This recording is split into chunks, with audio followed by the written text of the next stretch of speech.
Hey, what's up, everybody? This is Dr. Andrew Kim, MD. I'm a board-certified psychiatrist, and today, let's talk about suicide. Okay? Let's talk about how we need to stop the stigma, the shame, and the guilt surrounding this topic.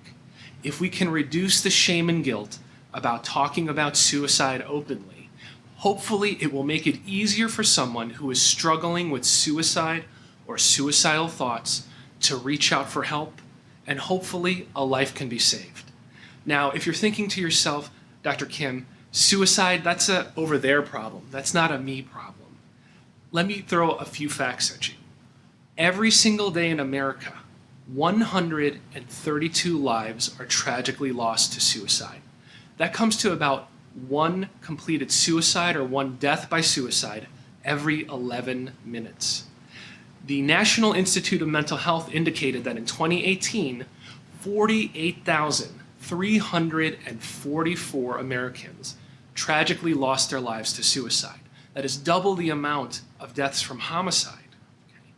Suicide is the second leading cause of death for the age ranges of age 10 to 34. Age 10, these are children. These are junior high kids. These are our students. It is the fourth leading cause of death from the ages of 35 to 54. Okay? So whether you're a student, a high school or college student, an adult, a young adult, middle age, or elderly, this affects us all. Recent surveys and studies have shown that 1 in 3 Americans know someone personally who has died from suicide.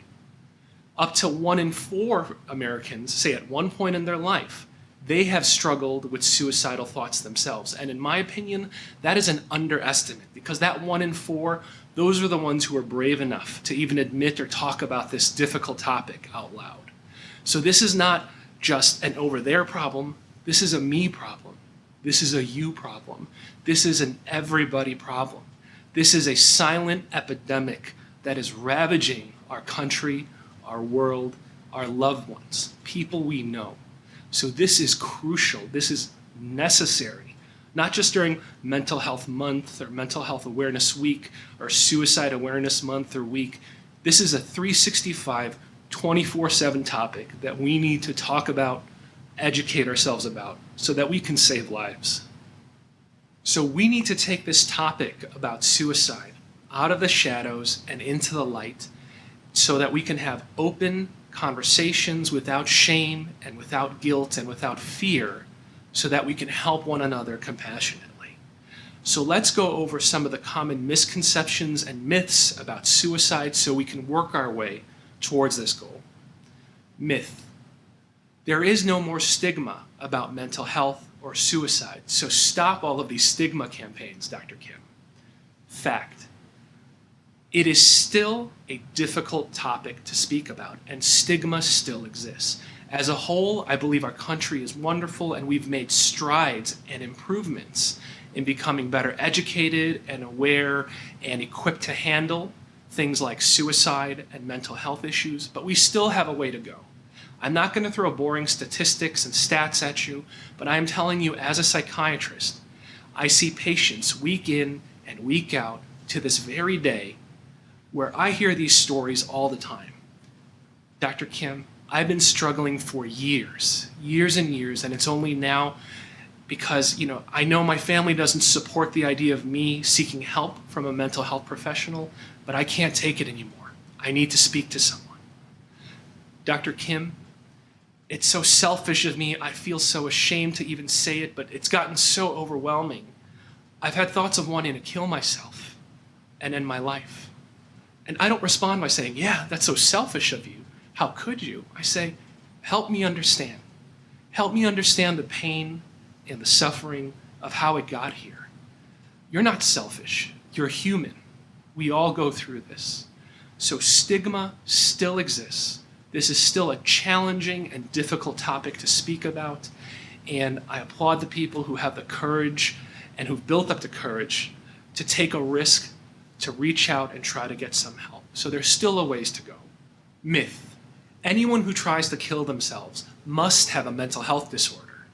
Fact: although mental health issues may be risk factors for suicide, many people who die as a victim of suicide do not have formally diagnosed mental health issues.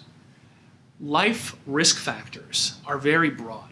Okay, these can range from anything like being a victim of bullying, being a victim of abuse, having a significant sudden loss, a death of a loved one, financial stressors, facing homelessness or eviction, having legal problems, having impulsivity from being impaired from alcohol or drug use, going through chronic pain, which is affecting your quality of life, struggling with chronic medical issues.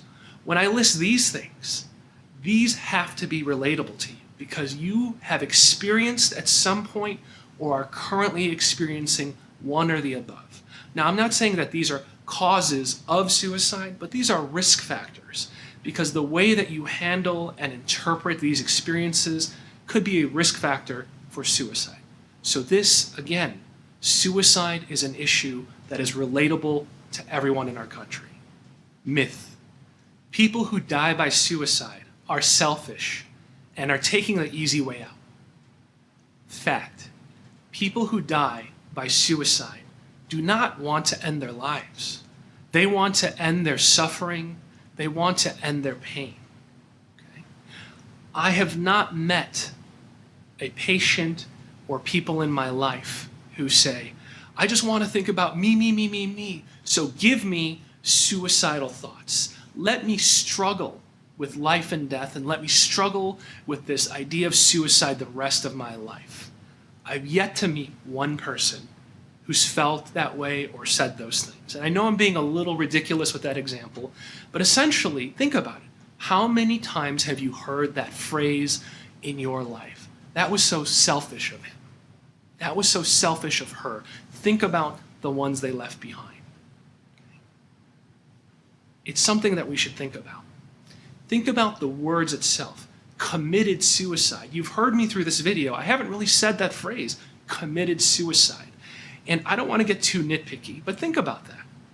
When we know people who have heart problems and are still pounding away cheeseburgers and fries and end up with a heart attack, their second or third one, how many times have you heard the phrase, he committed a heart attack?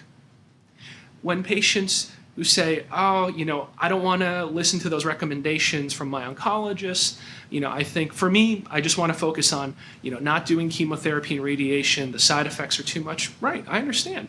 And then there's a relapse and a reoccurrence of their cancer. How many times have you heard the phrase, she committed breast cancer? We equate dying from suicide as a crime. He committed burglary. He committed rape. He or she committed suicide. Okay. So again, another example of stigma and another example of our mentality by labeling this as a selfish act when people who are struggling with this are suffering and are in pain. Okay. And you may or may not agree with the end outcome of what happened and how they went about trying to end their pain, but I think we can all agree that it was in an effort to try to end their pain and end their suffering. Myth. If someone is determined to kill themselves, there is nothing that will stop them from doing it. Fact. Most people, if not almost every person who struggles with suicide, has mixed feelings about it. They are ambivalent. What does ambivalent mean? One side of them has thoughts that, yes, suicide or ending my life is the better option. But there's a part of them that says, no, I need to fight on. I need to push forward. I need to keep my faith and my hope. This is ambivalence. And this is the struggle that is happening day in and day out for people who are struggling with suicide. And it is tiring and it is exhausting and it is so difficult to have that fight and struggle by yourself and by themselves. Okay. When I've seen patients in an emergency room setting, I tell them, you don't even need to speak. Just the fact that you were here, even if you were dragged here, okay, you could have fought tooth and nail, but you're sitting here in front of me, tells me there is a part of you, whether you know it or not, there is a part of you that still wants to fight and still wants to hold on to hope. Okay? And we need to figure out how to support and help that part of you. Myth. People who die by suicide were unwilling to seek help. Fact.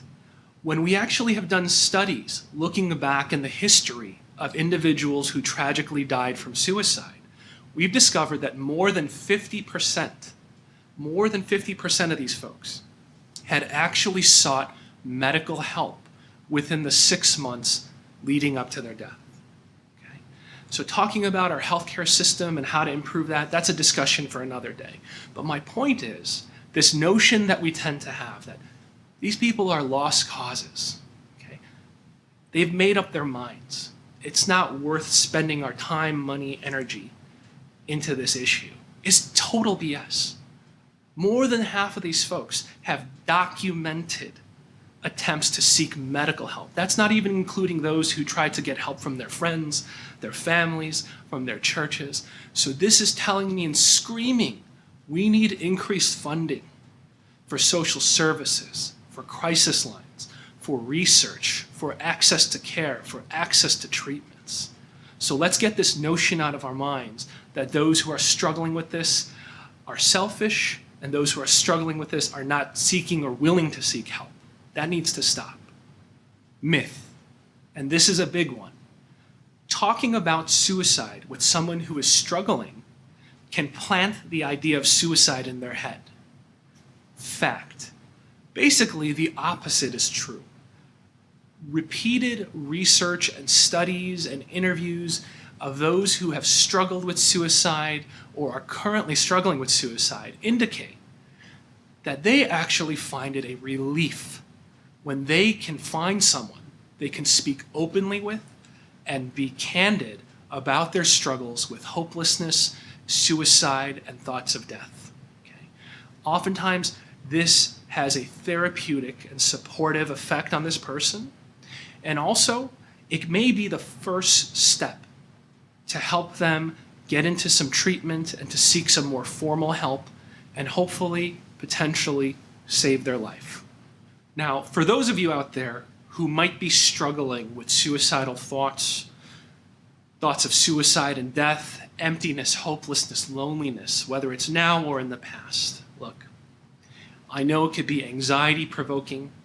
I know it can raise a lot of shame, fear, guilt, and I know it's taking a risk to open up to somebody. Okay? But if you're in a spot where you need help, I implore you, I push you, I encourage you to please seek some help and open up to someone and talk to someone. Start off with people you can trust, whether that's your spouse, significant other, relative, friend, whoever. If you don't have one of those in your life, then seek out professional help, okay? A crisis counselor, a crisis line, your primary care doctor, your psychiatrist, your psychologist, your nurse practitioner. And look, I know some of you are going to hear me say this and you're going to say, I've done that before. You know what? These people don't care. My relatives don't care. These professionals don't care. They've let me down. They suck. Yeah, there are people who suck, okay? There are people who suck all around you. There are sucky relatives. There are sucky spouses. There are sucky doctors. There are sucky counselors and therapists. But you know what? You know what? If you are being realistic, and this is my wake-up call to you, is that there are also good people. There are good doctors. There are good therapists. There are good crisis line workers. There are good friends. There are good relatives. There are kind, compassionate strangers out there who don't want to see any harm come to you. And even when you're in that dark, lonely place, just remind yourself, I don't know you, okay? I don't know who's watching this, but I want to remind you, you're important.